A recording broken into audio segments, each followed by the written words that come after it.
நண்பர்களே வணக்கம். குடியாத்தம் குமரன். நேற்றுக்கு எங்கள் வேலூர் மாவட்டம், ராணிப்பேட்டை மாவட்டம் இங்கிட்டெல்லாம் வந்தாரு நம்ம பாஜக RSS மோடி அமித்ஷாவின் முரட்டு அடிமை அண்ணன் எடப்பாடி தவளம்பாடி வந்தார். முரட்டு அடிமை எடப்பாடி வந்தார்.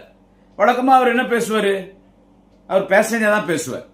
இப்பெல்லாம் ரொம்ப உற்சாகமா பேசுறார், ரொம்ப கோபமா பேசுறார், ரொம்ப ஆக்ரோஷமா பேசுறார். என்ன இல்லாமல் ஏதாவது எனர்ஜி ட்ரிங்க்ஸ், ஏதாவது ரெட்புல், குளுக்கோஸு, நல்ல ஆரஞ்சு, ஆப்பிள், அண்ணன் நல்லா கால் சூப்பு, நாட்டுக்கோழி சூப்பு, அண்ணன் நல்லா சாப்பிட்ற மாதிரி இருக்குது. மீதி எங்கள் அண்ணனுக்கு சொல்கிறபடி பேட் ஹேபிட்ஸ் எதுவும் கிடையாது. பேட் பொலிட்டிஷியனே தவிர எங்கள் அண்ணன் மோடியின் முரட்டு அடிமை எடப்பாடிக்கு பேட் ஹேபிட்ஸ் கிடையாது. ஆனால் bad politician, corruption politician, collection politician, commission politician எங்கள் அண்ணன் மோடி முரட்டு அடிமை எடப்பாடி தவளம்பாடி டெட் பாடி. ஆமா, நேற்று என்ன பேசினாரு முரட்டு அடிமை எடப்பாடி பழனிசாமி? வழக்கமா பேசுறதான். அவர் ஆற்காடுல பேசுறதா நான் முழுமையா கேட்டேன். ஆற்காடுல அவர் பேசுறாரு. அப்பதான் நான் டிவி வச்சேன். அப்போ டிவியில காமிச்சாங்க லைவ். மோடியின் முரட்டு அடிமை எடப்பாடி பழனிசாமி பேசுறது என்ன சொல்றா? திரு ஸ்டாலின் அவர்களே, திரு ஸ்டாலின் அவர்களே, சிரிக்கிறார். ஒரு மாதிரி சிரிக்கிறார். அப்படி சுற்றி நல்லா இந்த படம் பாத்தீங்க நீங்க? ஜப்பானின் கல்யாணராமன் படம் பார்த்தீங்களா? ஜப்பானின் கல்யாண படம், டபுள் ஆக்ஷன். ஃபர்ஸ்ட் வர கமல்ஹாசனை நம்ம நடிகர் அண்ணன் சத்யராஜ் படத்தில் மேலே தள்ளி கீழே தள்ளி சாவிச்சுவார். அதில் வந்துடுச்சு ஆசையில் ஓடி வந்தேன் அப்படின்னு ஒரு பாட்டு வரல கமல்ஹாசன். அது ஒரு பல்லு ஒன்று இருக்கும் தெரியுமா? நல்ல பெருசாக இருக்கும் பல்லு, முன்னால் மாட்டு பல்லு மாதிரி இருக்கும். அதுதான் அந்த படத்தினுடைய ஒரு நல்ல இன்ட்ரெஸ்டிங் கேரக்டர் ஜப்பானின் கல்யாணராமன். அந்த ஜப்பானின் கல்யாணராமன் சிரிச்சு அப்படி இருக்கும். அதே மாதிரி எங்க அண்ணன் எடப்பாடி சிரிக்கிறார், சிரிச்சுனே பேசுறார். திரு ஸ்டாலின் அவர்களே, திமுகவின் ஆட்சி, திமுகவின் ஆட்சி மக்களோட ஆட்சி, உங்களின் மக்களுக்கான ஆட்சி, அகற்ற போகிற தேர்தல் இது. நான் திரும்பி சொல்றேன். நல்லா எப்பவுமே உள்ள இருக்கிறது தான் வெளியே வரும், உள்ள இருக்கிறது தான் வெளியே வரும். என்ன சொல்றாரு நம்ம மோடி முரட்டு அடிமை அண்ணன் எடப்பாடி? என்ன சொல்றாரு? திரு ஸ்டாலின் அவர்களே, திமுகவின் மக்களோடு ஆட்சி, உங்களின் மக்களோடு ஆட்சி, உங்களின் மக்களுக்காக ஆட்சி, உங்களின் மக்களின் ஆட்சி, அகற்ற போகிற தேர்தல். ஸ்டாலின் அவர்களே, உங்களின் மக்களோடு திமுகவின் ஆட்சி, அகற்ற போகிற தேர்தல். சொல்றது யாரு? முரட்டு அடிமை அண்ணன் எடப்பாடி சொல்றார். ஓ, அப்ப நீங்களே ஒத்துனீங்கல்ல, மக்களுக்காக ஆட்சி செய்கிற ஒரே தமிழகத்தின் தலைவர், அன்பு தலைவர், 2026 மீண்டும் மக்களுக்காக நல்லாட்சி தரப்போகிற எங்கள் தலைவர் தளபதி ஸ்டாலின். இது மக்களோட ஆட்சி, மக்களின் ஆட்சி. உங்கள் எடப்பாடி, நீங்கள் 4 வருடங்கள் முதலமைச்சராக இருந்த உங்களின் அதிமுக ஆட்சி, ஒட்டுமொத்தமாக நீங்கள் 10 ஆண்டுகள் தொடர்ந்து அதிமுகவின் ஆட்சி, மக்கள் விரோத ஆட்சி, ஊழல் ஆட்சி, நீதிமன்றத்தால் பலமுறை தண்டிக்கப்பட்டு முதலமைச்சர் பதவி இழந்த ஆட்சி, உங்களின் ஊழல் கரை பிடந்த அதிமுகவின் ஆட்சி என்பதை எடப்பாடி பழனிசாமி நேற்றைக்கு தன்னுடைய பிரச்சார கூட்டத்திலே அவரே ஓப்பனா வாக்குமூலம் கொடுத்தார். அவரே சொல்லிட்டார், ஸ்டாலின் அவர்களே, இது மக்களோட ஆட்சி, மக்களுக்கான ஆட்சி, திமுக ஆட்சி, அந்த ஆட்சியை அகற்ற போகிற தேர்தல் இந்த தேர்தல். அப்புறமா இன்னொன்னு சொன்னார். என்னன்னு சொன்னார்னா, தண்ணி பிரச்சனை எல்லாம் நம்ம தீர்த்து வச்சிட்டோம், தண்ணி பிரச்சனை எல்லாம் தீர்த்துட்டோம், அனைத்து ஏரிகளையும் குட்டைகளும் தூர்வாரினோம். எங்களுடைய ஆட்சியிலே அத்தனை ஏரிகளும் குட்டைகளும் தூர்வாரி நீர்கள் நிரம்பியது. ஏரிகளும் குட்டைகளும் கால்வாய்களும் நீர் நிரம்பி நீர்களெல்லாம் வடிந்து சென்றது, ஊத்து போல் சென்றது. ஐயோ, இங்க வேற எங்க வேணாம். அண்ணன் முரட்டடிமை எடப்பாடி இங்க அணைக்கட்டுல, இங்க அணைக்கட்டு தொகுதியில கிட்டத்தட்ட 10க்கும் மேற்பட்ட ஏரிகள், பல்வேறு கால்வாய்கள், பல்வேறு குட்டைகள் அதிமுக ஆட்சியில் நீங்க தூர்வாரல. அதிமுக ஆட்சியில் அணைக்கட்டு தொகுதியில பல்வேறு ஏரிகளையும் குட்டைகளையும் கால்வாய்களையும் தூர்வாரியது யார் என்று கேட்டால், 3வது முறை அணைக்கட்டு தொகுதியிலே திராவிட முன்னேற்ற கழக கூட்டணியுடைய சட்டமன்ற உறுப்பினராக போட்டியிடுகிற எங்கள் இளம்புயில் அணைக்கட்டு தொகுதி நிரந்தர சட்டமன்ற உறுப்பினர் அண்ணன் AP நந்தகுமார் எம்எல்ஏ, எங்கள் மாவட்ட கழக செயலாளர் இளம்புயில் அண்ணன் AP நந்தகுமார் எம்எல்ஏ அவர்கள் சொந்த பணத்தில் எடப்பாடி முதலமைச்சராக இருக்கும்போது தன்னுடைய சொந்த பணத்தில் அண்ணன் AP நந்தகுமார் அவர்கள் அணைக்கட்டு தொகுதியில் ஏரிகளையும் குட்டைகளையும் கால்வாய்களையும் தூர்வாரினார். அது முடிஞ்சிச்சா? அந்த அணைக்கட்டு பக்கமா ஏதோ ஒரு கவர்மெண்ட் ஃபங்க்ஷனுக்கு நம்ம மோடி முரட்டு அடிமை அண்ணன் எடப்பாடி வரார். அங்க வரும்போது பேசுறாரு. எப்பவுமே ஒரு பொய் பேசுன பழக்கம் முரட்டு அடிமை அண்ணன் எடப்பாடி அவர்களுக்கு, எப்பவுமே பொய் பேசுன பழக்கம். அங்க அவர் சொல்றார், இதோ இங்க பாருங்கள், இந்த அணைக்கட்டு தொகுதியில் இருக்கிறதே ஏரிகள், குட்டைகள், கால்வாய்கள், இதெல்லாம் தூர்வாரி ஐயா, எங்களின் ஆட்சி, எங்களுடைய அதிமுக ஆட்சி, என் ஆட்சியிலே தூர்வாரப்பட்டது. அடுத்த நிமிஷமா அவர் இப்படி போனாரு. அண்ணன் ஏபிஎன் கையில மைக் எடுத்தாரு. அப்பா, நீ வேணா பொண்ணா இருக்கலாம், கல்யாண பொண்ணாகலாம், ஆனா மாப்பிள்ள நானார். எடப்பாடி அணைக்கட்டு தொகுதியில் ஏரிகளையும் குட்டைகளையும் கால்வாயும் தூர்வாரியது நாங்க அதிமுக ஆட்சின்னு எடப்பாடி சொன்ன உடனே, அவர் இப்படி போன உடனே மாவட்ட திமுக செயலாளர், அணைக்கட்டு தொகுதி சட்டமன்ற உறுப்பினர் அண்ணன் இளம்புயில் ஏபி நந்தகுமார் அவர்கள் மைக் எடுத்துன்னு சொன்னாரு, அண்ணன் எடப்பாடி, பொண்ணு வேணா நீங்க இருக்கலாம், கல்யாண பொண்ணு வேணா நீங்க இருக்கலாம், ஆனா கல்யாண மாப்பிள்ள நான் என்னார். என்னுடைய தொகுதி அணைக்கட்டு தொகுதியில் ஏரிகளையும் குட்டைகளையும் கால்வாய்களையும் தூர்வாரியது என்னுடைய சொந்த பணத்திலே. திமுகவின் தொண்டன், தலைவர் தளபதி ஸ்டாலின் தொண்டன், தொகுதி மக்களால் சட்டமன்ற உறுப்பினராக தேர்ந்தெடுக்கப்பட்டிருக்கிற ஏபி நந்தகுமார் ஆகிய நான் என் சொந்த பணத்தில் தான் ஏரிகளையும் குட்டைகளையும் கால்வாய்களையும் தூர்வாரினர் என்று அண்ணன் ஏபி அங்கே சொன்னார். இப்படி அவர் எதுவும் பண்ண மாட்டார். மொரட்டு அடிமை, மோடியின் மொரட்டு அடிமை அண்ணன் எடப்பாடி எதுவும் பண்ண மாட்டார். ஆனா எல்லாம் நான் தான் பண்ணேன், எல்லாம் நான் தான் பண்ணேன். அப்புறம் என்ன சொன்னார்னா, அதாவது கொரோனா காலத்துல நான் எப்படி கஷ்டப்பட்டேன், கொரோனா காலத்துல நான் எவ்வளவு நல்லது பண்ணேன், கொரோனா காலத்துல நான் என்னென்ன திட்டங்களை கொண்டு வந்தேன். ஐயா, கொரோனா காலத்துல கொள்ளடிச்சுங்கன்னு சொல்லுங்க. மொரட்டு அடிமை எடப்பாடி பழனிசாமி அவர்களே, கொள்ளைன்னா சாதாரண கொள்ளை இல்ல. அதுல எப்படி நீங்க மொரட்டு அடிமையை மோடிக்கு, பிஜேபிக்கு, ஆர்எஸ்எஸ், அமித்ஷாக்கு அந்த மாதிரி கொள்ளை அடிக்கிறதுலயும் முரட்டுத்தனமா கொள்ளையடிக்கக்கூடியவர் அந்த மொரட்டு அடிமை எடப்பாடி பழனிசாமி. முரட்டுத்தனமா கொள்ளையடிச்சாங்க. கொரோனால கொள்ளையடிச்சிருந்து கூட முரட்டுத்தனமா கொள்ளையடிச்சாங்க. அதெல்லாம் விஜயபாஸ்கர் தான் பாரு, அவன் தான் சம்பந்தப்பட்ட அமைச்சராக இருந்தான். புதுக்கோட்டையில் நிக்கிறான் பாருந்தால் குட்கா விஜயபாஸ்கர் திருடணும். அந்த கொரோனா காலத்தில் 2 பேர் சண்டாய் போச்சு. யாருக்கு? முரட்டு அடிமை எடப்பாடிக்கும் குட்கா விஜயபாஸ்கர் சண்டாய் போச்சு. ஏன்னா தினம் டிவியில் யார் வரதுன்னு கேட்டா, புதுக்கோட்டையை சேர்ந்த அன்றைய சுகாதாரத்துறை அமைச்சர் புதுக்கோட்டை விஜயபாஸ்கர் தினம் டிவியில் அப்படியே என்ன பண்ணிட்டாங்க. தினம் ஒரு சின்ன பையன் இல்ல, எனக்கு ஃப்ரெண்டு தான். எனக்கு புதுக்கோட்டை சுகாதாரத்துறை அமைச்சர் விஜயபாஸ்கர் நல்ல ஃப்ரெண்டு. எப்படின்னு கேட்டீங்கன்னா, அந்த 2001, 2006 அந்த பீரியட்ல அந்த எம்எல்ஏ வந்தார் புதுக்கோட்டையில. நாங்கெல்லாம் எம்எல்ஏஸ் இருப்போம், அங்க எம்எல்ஏஸ் வருவார். என் ஃப்ரெண்டு வீப்பேர் இளம்பரத்துக்கு ரொம்ப க்ளோஸ் ஃப்ரெண்டு, நல்லா பேசுவோம் அப்படி. என்ன அப்ப இந்த டிவியில தினமும் காட்டுவாங்க. கொரோனா யாரு கொரோனாக்கு மினிஸ்டர்? சுகாதாரத்துறை அமைச்சர், health department minister, health department minister Vijayabaskar டிவியில காமிக்க ஒரு கட்டத்தில் என்ன போச்சு. அப்போ விஜயபாஸ்கர் தாண்டா கொரோனா முடிஞ்சோடனே சிஎம் போட்டான். அவங்க கட்சிக்கு ரைட்டிவிங்க. இது நம்ம டெட் பாடி, உண்மையிலேயே டெட் பாடி ஆகி முரட்டு அடிமை, முரட்டத்தனமான கோவம் வந்து விஜயபாஸ்கரை கூப்பிட்டு, ஏய், நான் ஜெயலலிதா சசிகலா காலில் விழுந்தது நானு, நான் டேபிள் அடிக்க போனது நானு, தவழ்ந்து போனது நானு, சசிகலா கால் பிடிச்சது நானு, டயர் நக்கந்து நானு, எவ்வளவு கஷ்டப்பட்டு அந்த திருடி கொலகாரி காலில் விழுந்து நான் முதலமைச்சரானா, நீ எடுத்து முதலமைச்சர் பேசுற. பட்டா மவனை, இனிமே இந்த கொரோனா முடிஞ்சு இயல்பு வாழ்க்கைக்கு தமிழ்நாடு இந்த உலகம் வர வரைக்கும் உன்னை டிவியில பார்க்க கூடாது, பார்த்தா உன்னை மந்திரி படம் தூக்கிடுவேன்னு கொரோனால சண்டை வந்துச்சு. நீ பெரியவனா நான் பெரியவனான்னு. யாருக்கு? முரட்டு அடிமை எடப்பாடி அவர்களுக்கும் குட்கா விஜயபாஸ்கருக்கும். ஆனா தலைவர் தளபதி அவர்கள், முரட்டடிமை எடப்பாடி அவர்களே, எங்கள் அன்பு தலைவர் ஸ்டாலின் அவர்கள் முதலமைச்சராக பொறுப்பேற்கும் பொழுது கொரோனா உச்சக்கட்டமாக விட்டுட்டு போயிட்ட. நீ 7 லட்சம் கோடி வச்சுட்டு கஜானாவை காலி பண்ணிட்ட. கொரோனாவை சரியான சிகிச்சை கொடுக்காம, அதை தடுக்காம நீ பாட்டுக்கு போய் எங்கேயோ உக்காந்துட்ட. ஆனா தளபதி முதலமைச்சராக சந்தோஷமாவே இல்லை. 1 வருஷம் கஷ்டப்பட்டு கொரோனா ஒழிச்சார். வெள்ளத்திலிருந்து மக்களை பாதுகாத்தார். 3 வருஷம் நாங்க ஆட்சியை நடத்தினோம். இதுல இவரு சொல்றார் என்னன்னு சொன்னா, கொரோனால நாங்க அவ்வளவு பண்ணமே, இப்படி பண்ண. கொரோனாலையும் கொள்ளடித்த கொள்ளைக்காரன் தான் முரட்டுத்தனமான கொள்ளை, முரட்டுத்தனமான ஊழல், முரட்டுத்தனமான திருட்டு மோடியின் முரட்டு அடிமை எடப்பாடி பழனிசாமி. ஓகேங்களா? அதாவது என்னன்னா, அப்பா மகனும் அப்படியே வந்து அவங்க ராஜ்யம் தான் நடக்குது. அப்பா மகனுடைய ராஜ்யம் தான் நடந்துட்டு இருக்குது. அவங்க 2 பேர் தான் கூச்சலிடுறாங்க. அப்பா மகன் வாரிசு அரசியல் கொண்டு வரலாம் முரட்டு அடிமை எடப்பாடி. ஆனா மக்கள் ஏத்துக்கணும்.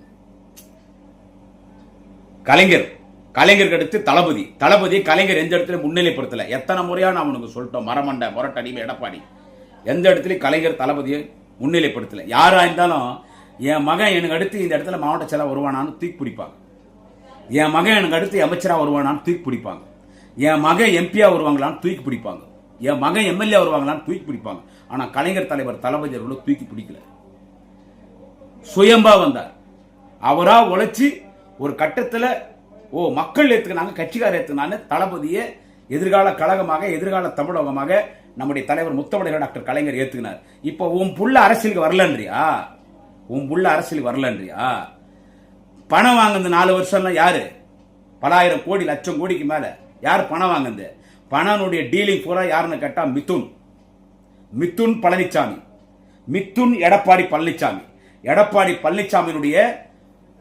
பழனிசாமியினுடைய பையன் தான் என்ன சொல்றது, எடப்பாடி பழனிசாமியுடைய பையன் மிதுன் பழனிசாமி தான் 4 வருஷம் பணம் வாங்குது, எல்லா நிர்வாகம் பார்த்து, அரசாங்க நிர்வாகம் பார்த்து, டெல்லிக்கு போறது வருது.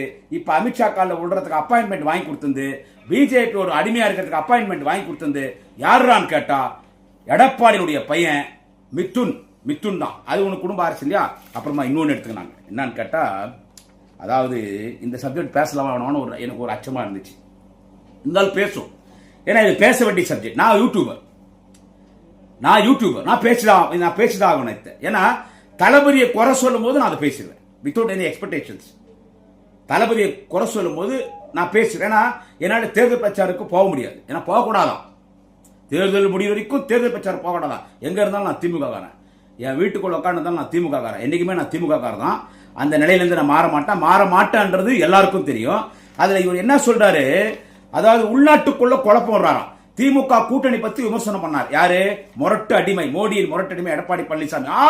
விடுதலை சிறுத்தை அசிங்கப்படுத்திட்டாங்க, 8 தான் கொடுப்பீங்களா, தேமுதிக 10, ராஜ்யசபா எம்பி இருந்தாலும் பேசணும். அதுக்கு நேற்று நான் வெற்றி செஞ்சுட்டேன். கம்யூனிஸ்டுகளுக்கு பாருங்க அவ்வளவு கம்மி சீட்டா. இப்படி வேல்முருகன் வெளியே போயிட்டாரு, எங்க கூட்டணி பத்தி இவர் பேசுறாரு. உங்ககிட்ட எதனா புது கூட்டணி வந்துச்சா? அரசியல் அங்கீகரிக்கப்பட்ட கட்சி, வாக்கு இருக்கிற கட்சி, சட்டமன்றத்திலும் நாடாளுமன்றத்திலும் பணியாற்றி கொண்டிருக்கிற கட்சிகள் திமுக கொடுக்கிறது. உங்க கொடுக்கறதெல்லாம் ஊழல் பண்ண கட்சி. இடி, ஐடி, மோடி, அமலாக்கத்துறை, ஜெயிலு, இதுக்கு பயந்தவங்க உங்க கொடுக்குறாங்க, உங்களோட சேர்த்து. என்ன இப்போ என்ன சொல்றாரு நேத்தன்னா, அதாவது மாண்புமிகு கழகத்தினுடைய பொதுச் செயலாளர், நீர்வளத்துறை அமைச்சர், கட்சியின் மூத்த முன்னணி தலைவர், காட்பாடியிலே மீண்டும் களமிறங்கி இருக்கிற வெற்றி வேட்பாளர் அண்ணன் துரைமுருகன் குறித்து பேசுகிறார். நமது மண்ணின் மைந்தர் அண்ணன் துரைமுருகன் குறித்து. இது எப்படின்னு கேட்டீங்கன்னா, இவன் அன்புமணி 4 நாளா இதுதான் பேசியிருக்கிறான். இதை பேசி ஆக வேண்டிய ஒரு விஷயம், இது பேசிதான் அவன் எட்டு ராமன்னா அன்புமணி அண்ணன் துரைமுருகன் எடுத்தான். வன்னியருக்கு ஒண்ணு இல்லையா? திமுக ஒரு கட்சி தான் வன்னியருக்கு ஒரு மிகப்பெரிய லைஃப் கொடுத்துச்சு இந்த சொசைட்டியில. திமுக என்ற ஒரு இயக்கம், முத்தமிழர் டாக்டர் கலைஞர் தான் வன்னியர்களுக்கு ஒரு பெரிய வாழ்வு கொடுத்தார். எம்பிசி பட்டியலை சேர்த்து பொய் வழக்கெல்லாம் ரத்து பண்ணி, இதோ இப்ப எங்க தலைவர் தளபதி வன்னியர்களுக்கு விழுப்புரம் பக்கத்தில் மணிமண்டபம், மூத்த தலைவர் கோவிந்தசாமிகளுக்கு செலவிச்சிருக்காரு. அந்த 22 தியாகிகளுக்கு ஒரு நிதி உதவி, அவங்க குடும்பத்துக்கு வேலை வாய்ப்புல முன்னுரிமை, எனவே வன்னியர்களுக்கு எல்லாம் நன்மை பண்ணது முத்தமிழர் டாக்டர் கலைஞர், திமுக, இன்று தளபதி என்றும் எங்கள் அண்ணன் உதயநிதி ஸ்டாலின் பதிவு பண்ணிடுறேன். இவர் சொல்றார் எடப்பாடி. என்னன்னு கேட்டா, பாவம் அண்ணன் துரைமுருகன், வயசாச்சு, என்ன மரியாதை இருக்கிறது? அண்ணன் துரைமுருகன் மீது ஏறி போய் சவாரி பண்ணி அப்பனும் புள்ளியும், அதாவது முதலமைச்சரையும் அண்ணன் உதயநிதி பொழைச்சிட்டு இருக்காங்க. அவருக்கு என்ன மரியாதை இருக்குது? அண்ணன் துரைமுருகனுக்கு என்ன மரியாதை? பாவம்னு ஜப்பானின் கல்யாணராமன் கமலஹாசன் சரிகிற மாதிரி அந்த பல்ல போட்டு இருந்தாலும் சரிதாரையோ ஒன்னு சொல்லிட்டா. இதை சொல்ல வேண்டிய விஷயம். என்ன மரியாதை இல்லை அவருக்கு? நீங்க எல்லாம் என்ன இங்க குறுக்கு சார் விட்டுறீங்களா? திமுக குள்ள என்னையா மரியாதை இல்ல உங்களுக்கு? என்ன ஒரு பகடக்காயா? இது பேசல எந்த தப்பு கிடையாது. எந்த எதிர்பார்ப்பு இல்லாம without any expectations I am recording this message in my social media speech. என்ன மரியாதை இல்ல? இந்த இயக்கத்தில் மாணவர் பருவத்தில் அரசியலுக்கு வந்தவர், அவர் ஊருக்கு பக்கத்தூர்காரன் தான். இந்த இயக்கத்தில் மாணவர் பருவத்தில் அரசியலுக்கு வந்தவர், அண்ணாவால் ஏற்கப்பட்டவர், தலைவர் கலைஞரத்தில் நெருங்கியவர், மாநில மாணவர் அணி செயலாளராக சிறப்பாக பணியாற்றியவர். அவர் மாணவர் அணி செயலராக இருக்கும் பொழுதே மதிமுக பிரிவதற்கு முன்னால் கோவையிலே நடந்த மாநாட்டிலே மாணவர் அணி ஊர்வலத்தில் அண்ணன் துரைமுருகனும் அண்ணன் காந்தியர்களும் நடந்து செல்கிறார். அவரோடு நாங்கள் சென்றோம். இன்றைய வேலூர் மாவட்ட திமுக செயலாளர் இளம்போயில் அண்ணன் ஏபி நந்தகுமார் மாவட்ட துணை அமைப்பாளராக இருக்கிறார். குடியாத்தத்தை சேர்ந்த அண்ணன் பொன் அண்ணாதுரை அவர்கள் அமைப்பாளராக இருக்கிறார். வேலூரிலே மறைந்துவிட்ட அண்ணன் முகமது சாதிக் ஒரு துணை அமைப்பாளர், அரக்கோணத்தில் கெனடி ஒரு துணை அமைப்பாளர். நான் அப்பதான் மாணவர் அணியில சின்ன பையனா வரேன், 18 வயசு கூட இல்லை. மாணவர் அணி செயலராக இருக்கிற அண்ணன் துரைமுருகன். அதன் பிறகு அவர் கட்சி பதவியை சொல்கிறேன். அதன் பிறகு அவர் தலைமை நிலை செயலாளராக வருகிறார், சிறப்பாக பணியாற்றுகிறார். தலைமை நிலை செயலாளராக இருந்து மண்டல பொறுப்பாளராக வருகிறார்.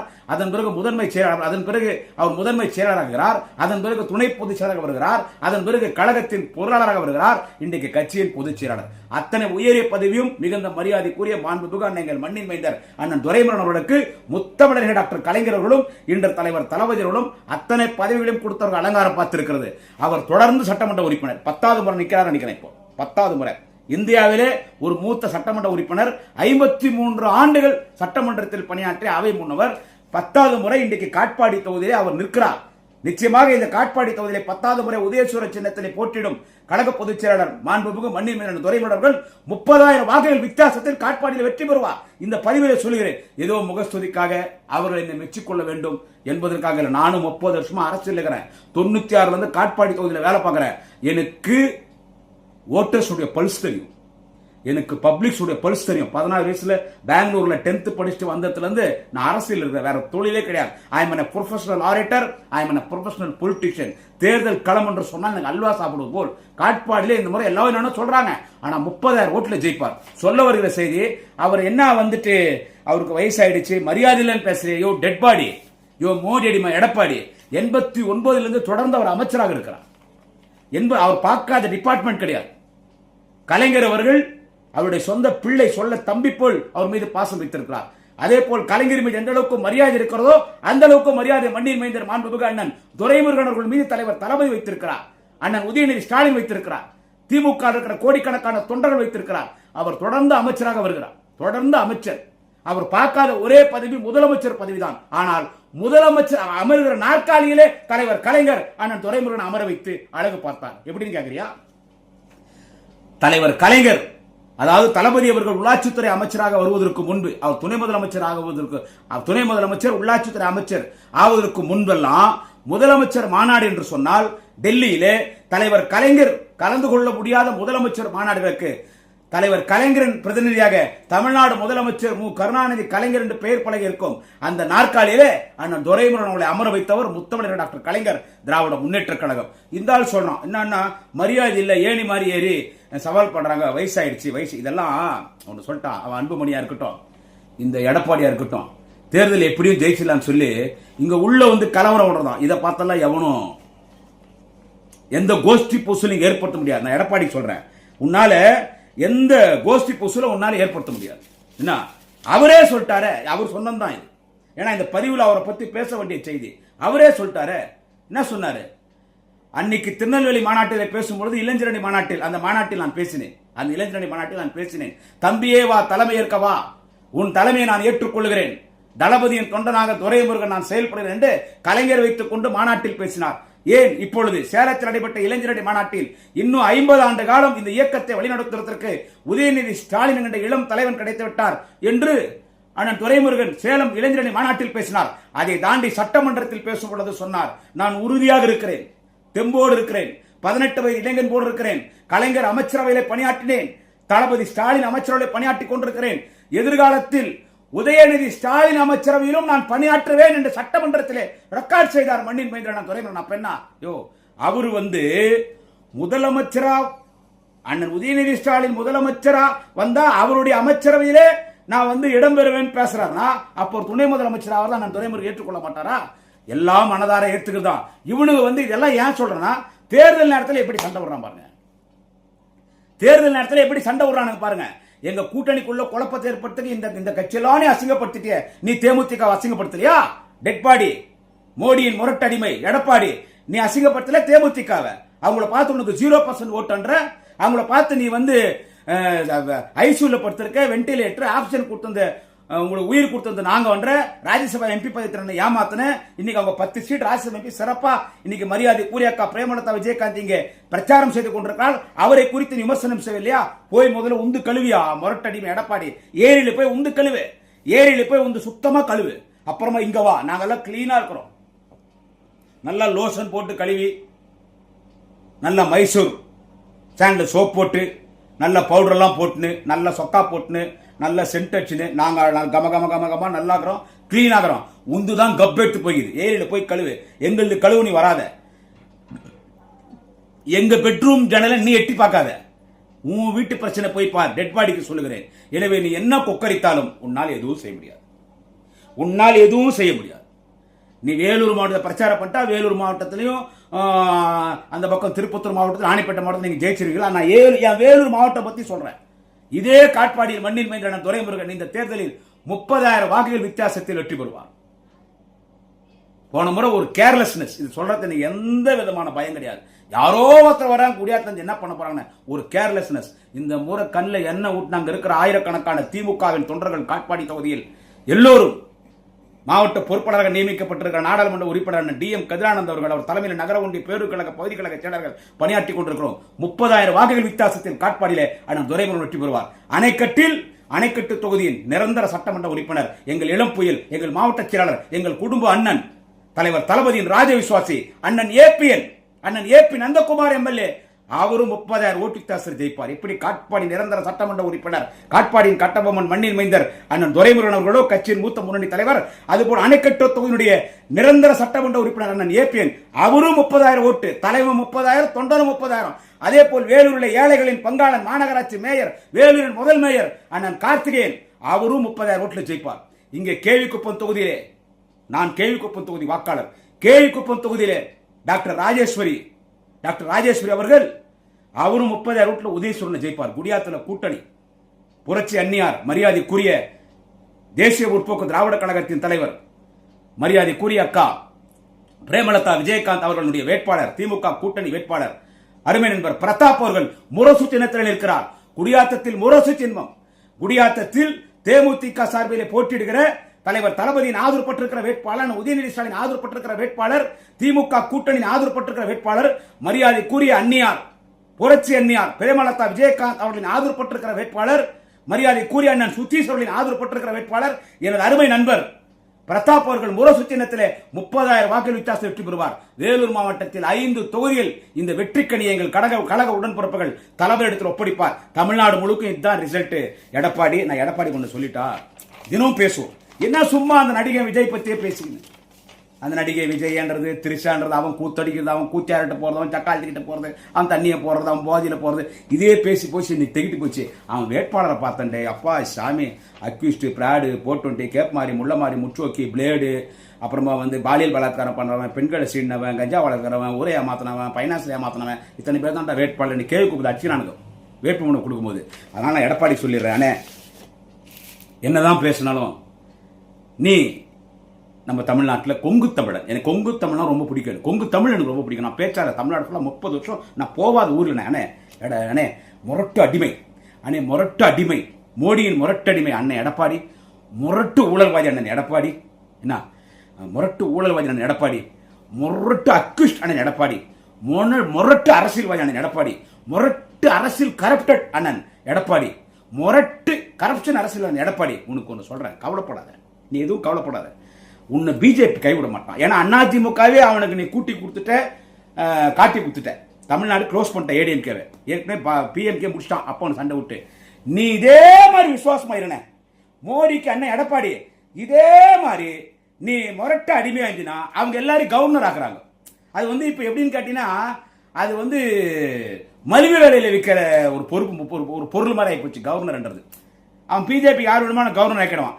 இந்திசை சவுந்தரராஜன் எல்லாம் 2 மாநிலத்தை கவர்னர் இருக்கும்போது எங்க அண்ணன் எடப்பாடி ஆக மாட்டீங்க. அதாங்க மயிலாப்பூர்ல டெபாசிட் கூட இழந்து, வழக்கமா அந்த அக்கா டெபாசிட் வாங்க மாட்டாங்க, நோட்டா கீழே வாங்குவாங்க, டெபாசிட்டே வாங்க மாட்டாங்க. மயிலாப்பூரில் டெபாசிட் இழக்க போகிற திருமதி இந்திசை சவுந்தரராஜன் 2 மாநிலத்தை கவர்னர் போது எங்க அண்ணன் எடப்பாடி மோடியின் முரட்டு அடிமை, அமித்ஷாவின் முரட்டு அடிமை, பிஜேபி முரட்டு அடிமை, RSS முரட்டு அடிமை, முரட்டு ஊழல்வாதி அண்ணன் எடப்பாடி பழனிசாமி, நீ கவர்னர் ஆக மாட்டே, கண்டிப்பா உன்னை கவர்னர் ஆக்குவாங்க. ஆனா அப்படி உனக்கு கவர்னர் பதவி கொடுத்தா நான் கேட்கிற ஸ்டேட்டை நிற்குது. இந்த நார்த் இந்தியாவில் நம்ம போனா இந்திக்காரங்க மோசமானவனுங்க, என்ன சொல்றது, இந்த குஜராத், ராஜஸ்தான், இந்த உத்தரப்பிரதேச, மத்திய பிரதேச, மகாராஷ்டிரா மோசமானவனுங்க. ஒரு நல்ல ஸ்டேட்டுக்கு ஒரு கவர்னர் பதவி கேளுங்க, கோவா மாநிலத்துக்கு போயிடு. கோவா மாநில கவர்னர் பதவி வாங்கிக்கினா அடாடாடாடாடா, என்கிட்ட நல்ல கூட்டம் பேசு, காசு இருந்துச்சுன்னா நான் கோவாக்கு போவேன். நம்ம அப்படி கொஞ்சம் சுபாவம் எல்லாருக்கும் தெரியும் நம்மளை பத்தி. கோவா போயிடுனேன் கடைசி காலத்துல. இப்ப என்ன 72-73 வயசு ஆகுதா, ரைட்டு. நீ 100 வயசு வாழ்ன, கோவாக்கு போனேன், கோவா மாநில கவர்னர் பதவி கேளு. நீ தான் மோடிக்கு முரட்டடி இல்லை, மோடி கொடுப்பார், அமித்ஷா ரெக்கமெண்டேஷன் பண்ணுவார். கோவாக்கு போயிட்டீங்கன்னா கவர்னரா, அந்த கோவானுடைய கவர்னர் மாளிகை எங்கே தெரியுமா எடப்பாடி என்ன? நம்ம கோவா, அது கோவா ஃபுல்லாக பீச் தான், தீவு மாதிரி பீச்சு ஒட்டின மாதிரி இருக்கும். அலை அடிச்சிச்சுன்னா அந்த அலையினுடைய தண்ணீர் துளிகள் அந்த கவர்னர் மாளிகை விடும். அங்கே வெளியே நல்லா ஈச்சர் மாதிரி சேர் போட்டுக்கும். அந்த கோவால எல்லாம் சன்பாத் எடுக்க வருவாங்க, சூரிய குளிர் யார் வருவாங்கன்னு தெரியும். அதை பார்த்துன்னு ரசிச்சுன்னு நல்ல சில்லுன்னு நல்ல ஒரு உல்லாச வாழ்க்கை வாழுனே. கோவா மாநில கவர்னர் வேணா நீ ஆகலாமே தவிர இந்த ஜென்மத்துக்கு நீ முதலமைச்சர் கிடையாதுன்னு. ஏப்ரல் 23 தேர்தல், 4 வாக்குன்றாங்க. அண்ணன் முரட்டு மோடியின் முரட்டு அடிமை அண்ணன் எடப்பாடி. 23 தேர்தல், மே 4 வாக்குன்றாங்க. 200 தொகுதிக்கு மேல் திமுக கூட்டணி ஜெயிக்குது. உறுதியா எங்க தலைவர் தளபதி முதலமைச்சர், அண்ணன் உதயநிதி துணை முதலமைச்சர், திமுக அமைச்சரவை. எனவே ரொம்ப கத்தாத, தொண்டெல்லாம் போயிடுச்சு உனக்கு. தொண்டெல்லாம் போயிடுச்சுன்னா எடப்பாடி என்ன, நல்ல ஐஸ் தண்ணி குடி. தொண்டை நல்லா ஐஸ் கட்டி ஐஸ் தண்ணி கலந்து குடி, நல்ல மோர் குடி, சில்லுன்னு ஐஸ்கிரீம் சாப்பிடு. சில்லுன்னு ஐஸ்கிரீம் சாப்பிடு, குளிர்ச்சியான பொருட்களை சாப்பிடு, தொண்டை நல்லா இருக்கும். ஓகேவா? தலைவர் கலைஞர் சொன்னார், தமிழர்களே என்னை நீங்கள் தூக்கி கடலில் போட்டாலும் நான் கட்டுமரமாக மிதக்குவேன், அதன் மீது நீங்கள் ஏறி சவாரி செய்யலாம் என்று. அப்படி மக்களுக்காக வாழ்ந்து கொண்டிருக்கிற உன்னதமான மக்கள் தலைவர் தளபதி அவர்களின் ஆட்சி மீண்டும் மலர்ந்திட வாக்களிப்பீர். உதயசூரிய சின்னத்தில், கை சின்னத்தில், முரசு சின்னத்தில், பானை சின்னத்தில், கதிர் அறிவாள் சின்னத்தில், சுத்தியல் அறிவாள் சின்னத்தில், ஏணி சின்னத்தில். நமது சின்னம் உதயசூரியன்.